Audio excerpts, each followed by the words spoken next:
Hello everyone, welcome to our channel. ఉత్తర తెలంగాణ జిల్లాలో మరొకసారి భారీగా వర్షాలు. వివరాల్లోకి వెళ్ళిన వాతావరణ పరిస్థితులు ఏంటి, ఏ జిల్లాలో వర్షాలు పడే అవకాశాలు తెలుసుకునే ముందు మీరు ఇంకా మన ఛానల్ కనుక సబ్స్క్రైబ్ చేయనట్లయితే వెంటనే సబ్స్క్రైబ్ చేయండి. ఇక వివరాల్లో కనుక వెళ్ళినట్లయితే ప్రస్తుతానికి అయితే ఉత్తర తెలంగాణ జిల్లాలో రానటువంటి 2 రోజుల పాటు భారీ వర్షాలు నమోదు కానున్నాయి.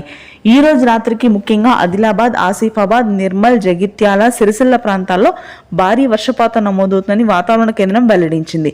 అయితే ఈ వర్షాలు ఉరుములు మెరుపులతో కూడి ఉంటాయి.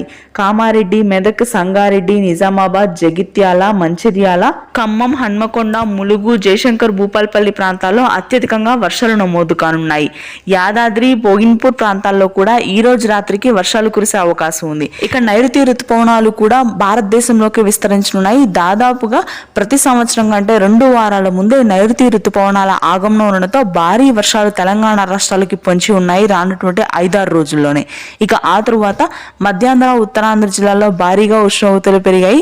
దాదాపుగా మధ్యాంధ్రలో అయితే 44 డిగ్రీల ఉష్ణోగ్రతలు ఉన్నాయి. పొడి వాతావరణం కొనసాగుతుంది.